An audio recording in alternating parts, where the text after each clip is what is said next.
Hi friends, welcome to Indian Recipes Tamil. நம்ம இன்னைக்கு பார்க்க போகிறது highly requested video தக்காளி தொக்கு. நிறைய ஃப்ரெண்ட்ஸ் வந்து தக்காளி தொக்கு எப்படி செய்கிறதுன்னு கமெண்ட்டில் கேட்டிருந்தீங்க. உங்களுக்காகவே இந்த ஸ்பெஷலான ரெசிபி. நம்ம சேனலில் ஆல்ரெடி நிறைய தொக்கு ரெசிபீஸ் பார்த்துருப்போம். தக்காளி தொக்குலேயே பல வெரைட்டிஸ் நான் வந்து அப்லோட் பண்ணியிருக்கேன். அதில் இது ஒரு வெரைட்டி. இதோட டேஸ்ட் வந்து ரொம்ப சூப்பராக இருக்கும். இதில் நம்ம மசாலாஸ்லாம் ஃப்ரெஷ்ஷாக வறுத்து அரைக்கிறதுனால அதோடைய ஃப்ளேவரே தனியாக இருக்கும். ஸோ கட்டாயம் ட்ரை பண்ணி பாருங்கள், உங்கள் எல்லாருக்கும் ரொம்ப பிடிக்கும். ஃபஸ்ட்டு இந்த ரெசிபி பண்ணுறதுக்கு ஒரு கடாய் சூடுபடுத்திக்கோங்க. அதில் 3 டேபிள் ஸ்பூன் அளவு எண்ணெய் சேர்த்துக்கோங்க. நான் வந்து தேங்காய் எண்ணெய் சேர்த்துருக்கேன். நீங்கள் உங்களுக்கு விருப்பமான எண்ணெய் சேர்த்துக்கிறலாம். இதில் 1/2 கிலோ அளவு தக்காளியை நல்லா இது போல் சின்னதாக கட் பண்ணிவிட்டு சேர்த்துக்கோங்க. இந்த தக்காளிகளை எண்ணெயில் சேர்க்கும்போது படப்படன்னு தெறிக்கிற மாதிரி இருக்கும். அதனால் கொஞ்சம் கேர்ஃபுல்லாக பண்ணணும். இப்போ வந்து ஸ்டவ்வை லோ ஃப்ளேமில் வச்சுட்டு இதை நல்லா கலந்து விடுங்க. இப்போ தக்காளி ஓரளவு வதங்கியிருக்கு. இந்த டைமில் இதில் புளி சேர்க்கணும்.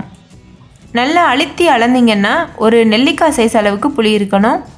நான் வந்து கருப்பு கலர் புளி சேர்க்குறேன். நீங்கள் வெள்ளை கலர் புளி கூட சேர்க்கலாம். நீங்கள் புளிப்பாக இருக்கிறது அதிகம் விருப்பப்பட மாட்டிங்கன்னா இந்த அளவில் பாதி அளவு மட்டும் புளி சேர்த்துக்கோங்க. சேர்த்துட்டு இது போல் நல்லா வதக்கிக்கோங்க. சுவைக்கேற்ப உப்பும் சேர்த்துக்கோங்க. நான் வந்து ஒரு 1/4 டீஸ்பூன் அளவு உப்பு சேர்க்குறேன். அதுக்கப்புறமாவும் நம்ம உப்பு சேர்க்க வேண்டியது இருக்கும். அதனால் இப்போ கொஞ்சமாக மட்டும் சேர்த்துக்கோங்க. சேர்த்துட்டு இதை லோ ஃப்ளேம்லேயே வச்சு இந்த தக்காளி முழுமையாக மேஷ் ஆகிற வரைக்கும் நல்லா வதக்கிக்கோங்க. இப்போ பாருங்கள், கொஞ்சம் தக்காளி நல்லாவே வேக ஆரம்பிச்சிருச்சு. இந்த டைமில் மூடி போட்டு லோ ஃப்ளேம்லேயே வச்சுட்டு 5லேருந்து 10 நிமிஷத்துக்கு வேக வச்சிங்கன்னா இது முழுமையாக வெந்துடும். இப்போது 10 நிமிஷம் ஆயிடுச்சு. தக்காளி முழுமையாக வதங்கிருச்சு. அதே போல் புளியும் நல்லா சாஃப்ட் ஆயிடுச்சு. இப்போ ஒரு தடவை நல்லா கலந்துக்கோங்க. இப்போ வந்து ஸ்டவ் ஆஃப் பண்ணிவிட்டு இதை முழுமையாக ஆற வச்சுருங்க.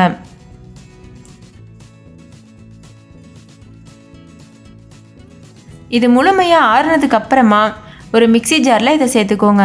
மிக்ஸி ஜாரில் சேர்த்துட்டு இதை நைஸாக அரைச்சிட்டு வந்துடுங்க. இப்போது மிக்ஸி ஜாரில் சேர்த்தாச்சு.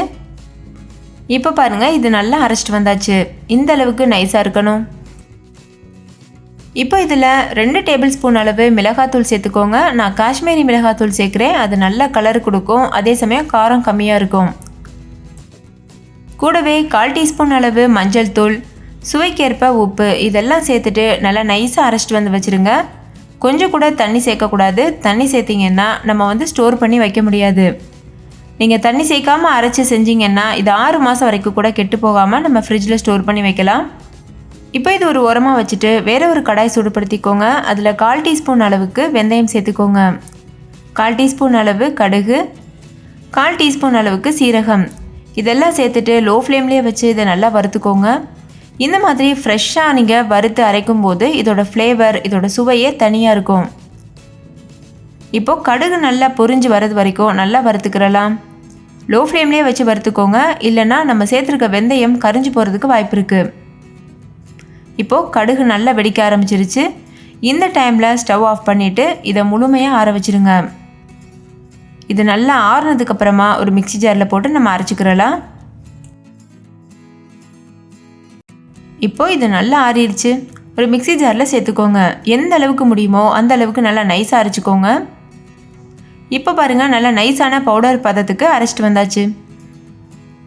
இப்போ இது ஒரு ஓரமாக இருக்கட்டும். ஒரு கடாய் சூடுபடுத்திக்கோங்க. அதில் 6 டேபிள் ஸ்பூன் அளவு எண்ணெய் சேர்த்துக்கோங்க. நான் வந்து தேங்காய் எண்ணெய் சேர்க்குறேன்.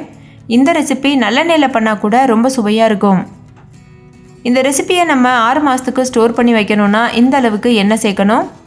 அப்படி நீங்கள் ஸ்டோர் பண்ணி வைக்கலைன்னா எண்ணெயோட அளவுகளை குறைச்சிக்கிறலாம். நான் வந்து ஸ்டோர் பண்ணி வைக்க போகிறேன். அதனால் அதிக அளவு எண்ணெய் சேர்த்துருக்கேன். இப்போ எண்ணெய் நல்லா சூடானதுக்கப்புறமா 1 டீஸ்பூன் அளவுக்கு கடுகு சேர்த்துக்கோங்க. கடுகு நல்லா பொரிஞ்சு வரட்டும். கடுகு பொரிஞ்சதுக்கப்புறமா 5-6 பல் பூண்டை வந்து நல்லா பொடியை நறுக்கிட்டு இது போல் சேர்த்துக்கோங்க. இதை இப்போ நல்லா கலந்துக்கோங்க. பூண்டு பச்சை வாசனை போகிறது வரைக்கும் நல்லா வேகட்டும். இது கூடவே 2 வரமிளகாயும் சேர்த்துட்டு இதையும் நல்லா வறுத்துக்கோங்க. இப்போ பூண்டு, வரமிளகாய் இதெல்லாமே நல்லா வறுந்துருச்சு. இப்போ ஒரு கொத்து கருவேப்பிலை சேர்த்துட்டு இதை நல்லா பொரிய விடுங்க. கருவேப்பிலை நல்லா பொரிஞ்சதுக்கப்புறமா இது கூட 1/4 டீஸ்பூன் அளவுக்கு பெருங்காயத்தூள் சேர்த்துக்கோங்க. இந்த டைமில் ஸ்டவ்வை வந்து லோ ஃப்ளேமில் வச்சுக்கோங்க, இல்லைனா பெருங்காயத்தூள் கரிஞ்சு போகிறதுக்கு வாய்ப்பு இருக்குது. இப்போ நம்ம ஏற்கனவே அரைச்சி வச்சோம்ல தக்காளி, அதை வந்து சேர்த்துக்கோங்க. கொஞ்சம் கொஞ்சமாக சேர்க்கணும், அப்போ தான் எண்ணெய் வந்து படபடன்னு தெறிக்காமல் இருக்கும்.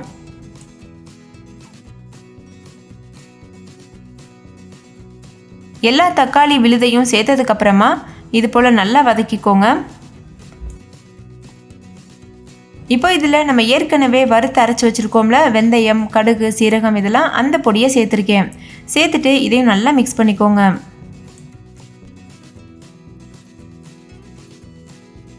இப்போ இதை நம்ம சேர்த்துருக்க எண்ணெயெல்லாம் நல்லா பிரிஞ்சு வர்றது வரைக்கும் நல்லா வேக வச்சு எடுத்துக்கோங்க.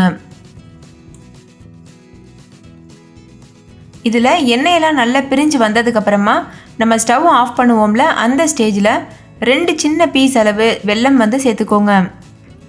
வெல்லம் சேர்க்குறதுனால சுவை ரொம்ப ரொம்ப சூப்பராக இருக்கும்.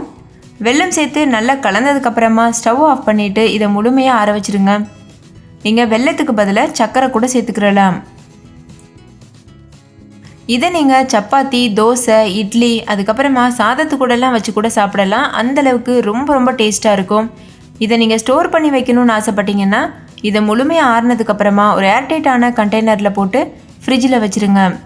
எப்போல்லாம் தேவையோ அந்த டைமில் எடுத்து லேசாக சூடு பண்ணிவிட்டு அதுக்கப்புறம் நம்ம சாப்பிடலாம். இப்போ இது முழுமையாக தயாராகிருச்சு. நான் ஸ்டவ் ஆஃப் பண்ணிவிட்டு இதை நல்லா ஆற வைக்க போகிறேன். நீங்களே பாருங்கள், இதோட கலர், டெக்ஸ்சர் எல்லாமே எவ்வளோ சூப்பராக பெர்ஃபெக்டாக வந்திருக்கு. டேஸ்ட்டும் பக்காவாக இருக்கும்.